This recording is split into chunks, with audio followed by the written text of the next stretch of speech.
Высоко в заснеженных горах, среди древних сосен и ледяных вершин, жизнь всегда была суровой и таинственной.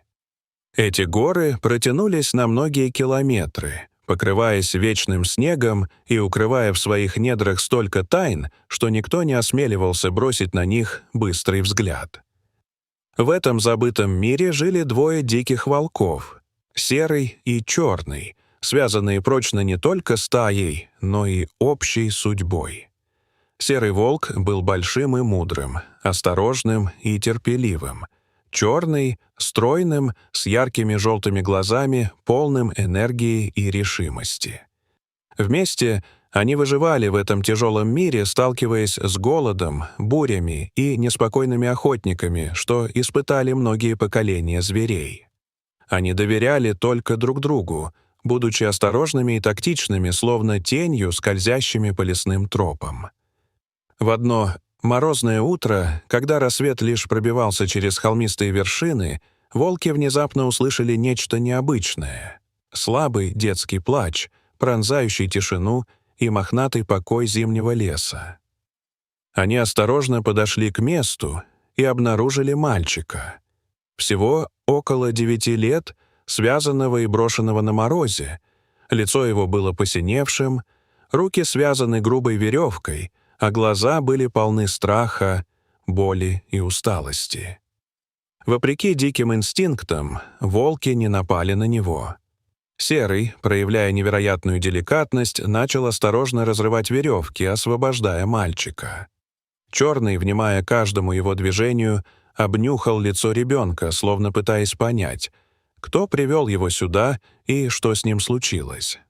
Вместе они согрели мальчика своим теплом, укрываясь от ветра и опасностей, которых в этих горах было немало.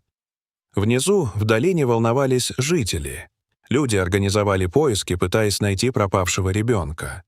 Мужчины с собаками, фонарями и решимостью шли по заснеженным тропам, надеясь, что найдут его живым.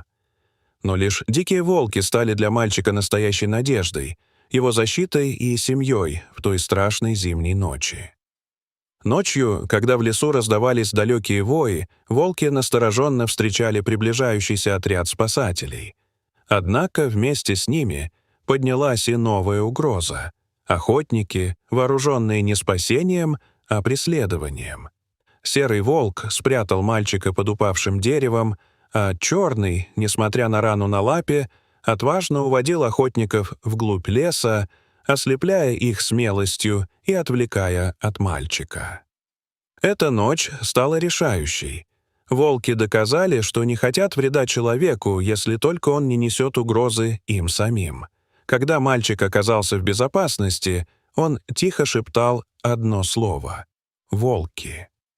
Врачи в больнице не могли поверить, что ребенок выжил в таких условиях, а мальчик едва мог говорить о том, что случилось. Но каждому, кто слушал его, становилось ясно. Именно эти два волка спасли ему жизнь. С ними связала мальчика изначальная магия доверия и взаимной заботы, которую он не мог забыть. Поняв, что волки тоже нуждаются в помощи, мальчик тайно покинул больницу, чтобы найти их и помочь выжить, принеся с собой пучок серой шерсти — символ своей связи с дикими спасителями. В лесу он встретил своих друзей, и вместе они стали противостоять новой волне опасностей — охотникам, натравленным на редких хищников. Настало время борьбы и объединения сообщества. Местные жители, биологи, власти и даже некоторые охранники природы, разделившие уважение к этим редким волкам, начали работать вместе над созданием заповедников, чтобы охранять их место обитания. Эта история быстро приобрела международный резонанс, вдохновляя тысячи людей поверить в силу доверия и доброты между человеком и природой. С каждым днем мальчик становился все более уверенным защитником леса и своих волков. Его слова о смелости, сострадании и силе связи трогали сердца, заставляя пересматривать устоявшиеся страхи. Вместе с учеными он рассказывал о том, как дикая природа может стать союзником, а не врагом. если встретить ее с уважением. Появление новой волчьей семьи с белым волчонком вдохнуло надежду, что исчезающие виды могут возродиться и продолжить свой путь в горах, где снег и туман скрывают еще множество чудес. Несмотря на препятствия и попытки браконьеров, история мальчика и волков стала для многих символом борьбы за будущее, за сохранение мира, где люди и звери могут жить рядом, поддерживая друг друга. Волки, когда-то символы страха и опасности, теперь стали героями и хранителями леса, а мальчик — мостом, соединяющим два мира. Их жизнь и история вдохновляют все больше людей, учат бережно относиться к природе и осознавать, что каждое существо заслуживает благополучия и понимания. Сегодня эта легенда жива не только в сердцах жителей гор, но и по всему миру.